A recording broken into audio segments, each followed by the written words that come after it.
apostoli nabefundisi bonke abakhona nabazalwane bonke abakhona nentsha yakithi ngiyayibona lapha imumva ukubiza uhogela lempepho le ukuthi yazi ukuthi nakho sikhuliswe la egameni elihle lenkosi amen Amen. ukuze ngibe lana cha akangiqalela ngivele emngcwabeni la idalelwa kwisihlobo sami beshonele ingane yayinesi yangenwa ngithi cancer noma isilonda esigcine umntwana isesizwa inkosi esize yamthatha nase ngiya khona ke nami ngiyoduduza abahlobo bami nokho ke ubaba uJobe wayengcelile wayeshile ngimemile ukuthi ke wethu kunenkonzo la uma na uthola ithuba singajabula ufike kuthe uma sekiwe emathuneni eseyobekwa umntwana bengicela bithi ngena sihlobo siyokudla lapha yana ke besiyasuka ngase ngithi cha sekuyisikhathi sami ukuthi ngisuke ngidlule la ngoba ngamenyile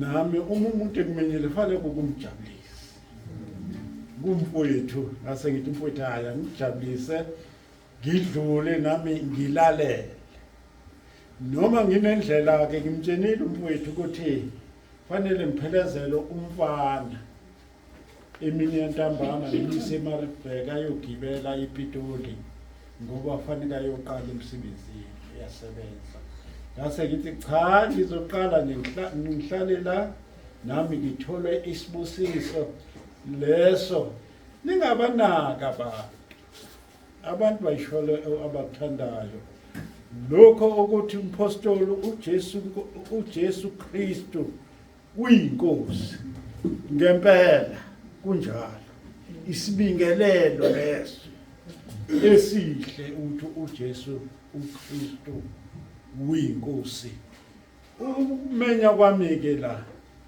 ngibusisekile ngihlala kumenywa mina ize indeni yakithi kaSibiya bathi abakaSibiya sihlabile lapha kobe kuneyinkomo noma ezimbili ezintathu cha ngizange ngize ngiye bazalwane ngithi hayi idlani angisayi la kumenyelwe khona inyama namadili sengadlula lapha ngakhishwa kodwa iyona ndawo engibusisayo le ngoba siyakhuliswa siyakhiwa ngokomoya yingakho ngidlulela athi ngizophuma nami ke ngakhekile ngibusisiwe yingakho ngithi ngiyabonga angisuli ngokudlula kwami la umpostoli Paul encwadini yaseRoma ngithi 12 uthi ngiyancenga basalwane ngokubele bukaNkulunkulu ukuba ninikele ngemizimba yenu ibe ngimnikelo ophilileyo manje ngifise nami ukuthi kuNkulunkulu ngibe yilomnikelo ophilileyo hayi lomnikelo lona ongaphilile abathi mabewudla abantu bagule yingakho ngithi inkosi ngicebile kakhulu nxa ukimi ngoba uma ukimi wena nkosi ngizocela njalo empilweni yami ukuthi ngibe umnikelo njani ophilileyo umnikelo ongena kubola ya ungabe umnikelo omumbi ngoba abantu bayizokulandela banakendela lo mnikelo lana bayisiletha abantu cha lo mnikelo hayi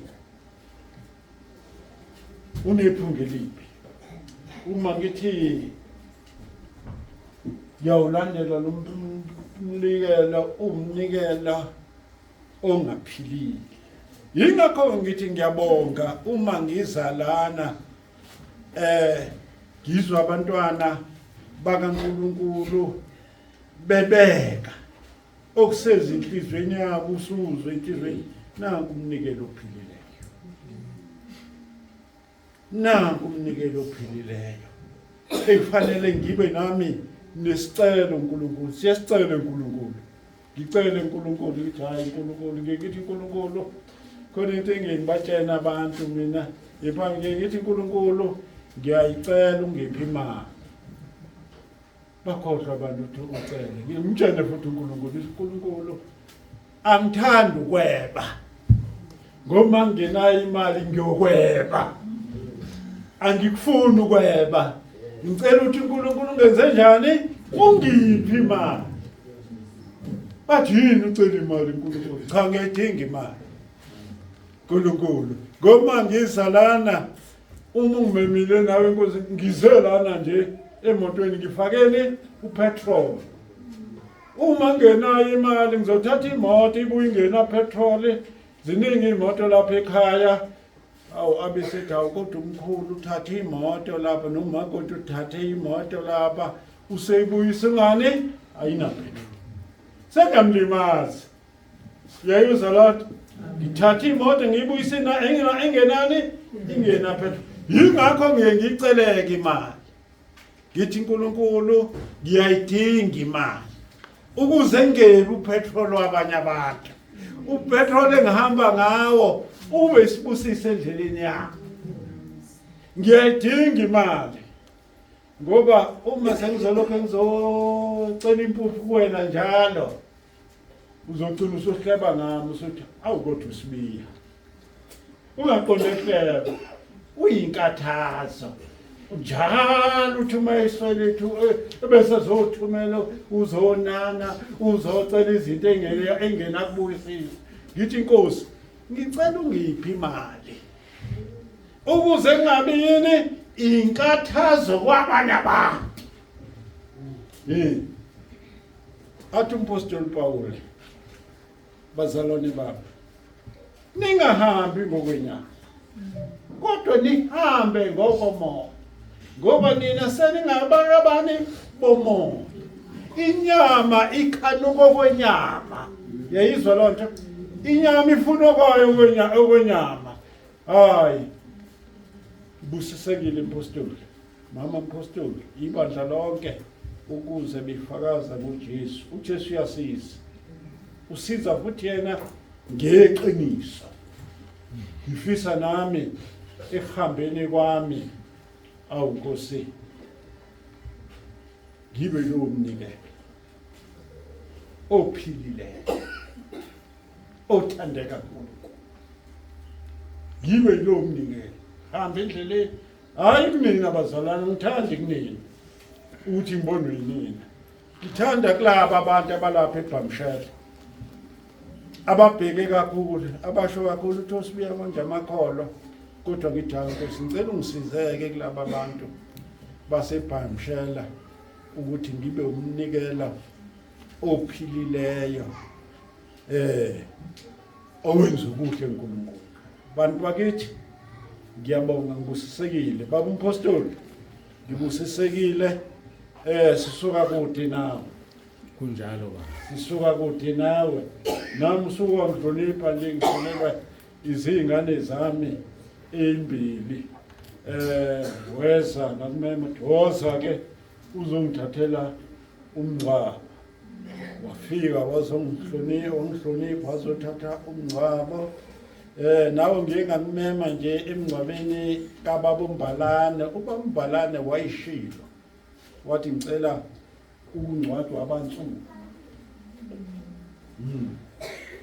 nokhoko isicela ukuthi ngiyomthathela ke inkonzo emathuneni ngoba ufisa ukuthi kuhambe njengalokho ebehamba hayi izinto eziningi ngakufeza ke lokho ayicinile.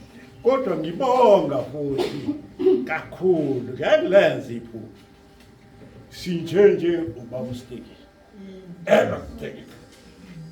silokho sikhona babu elostikile wala noma ngidabula one owakhanyisa indlela kimi ngisezonweni ukuthi kukhona ukuphila sisezonweni manje ngeke ngibonge njalo umfundisi Sitekile baye baqhamuke bengumuntu obedayisa uqhamuka kwamantombazane kuzongibona njengensizwe ngithi cha ngiyofisile ngumfundisi nawe futhi ngiyakutshela ngumfundisi uma ungibona ngingasahambi kahle awumfundisi ngoba uJesu Kristu inkosi manje sasa sibona lapha na cha ungesabi ngakhishwa mina ekweshelini ngathi mina ngiyinikele enkosini ngakhishwa mina eqonyweni angiseyona umuntu oqonqa ngiyamtshela kahle umuntu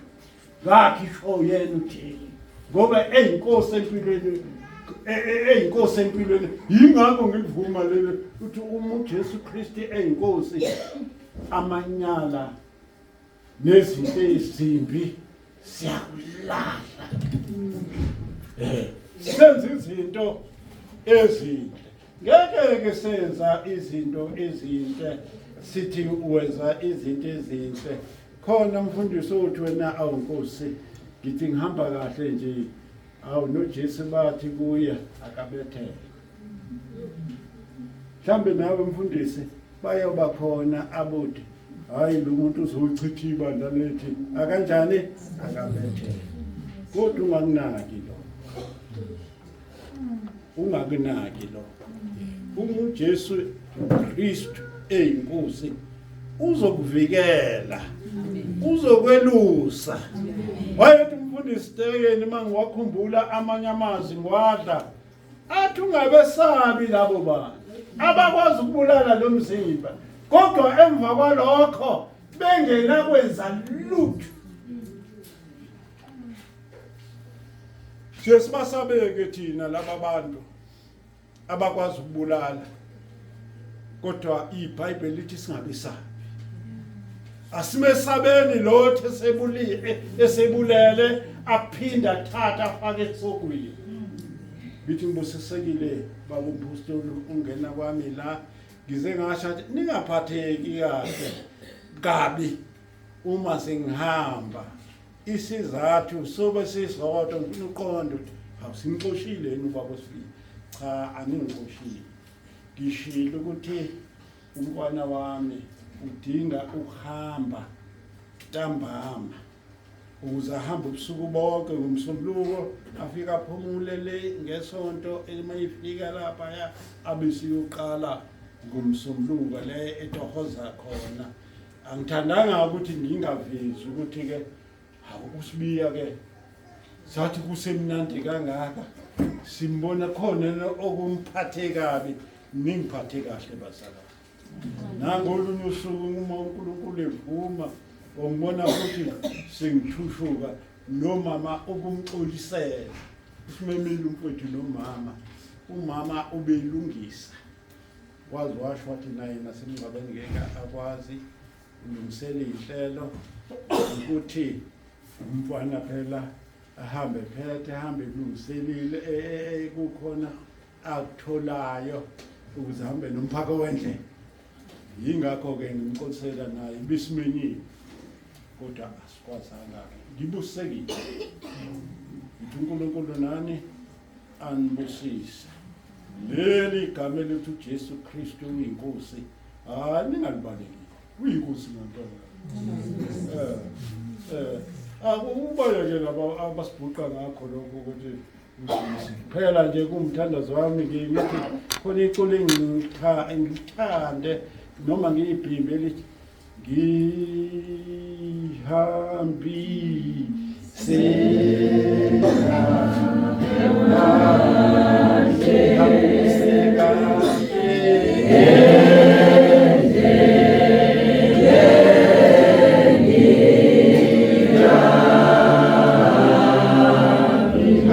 Sekate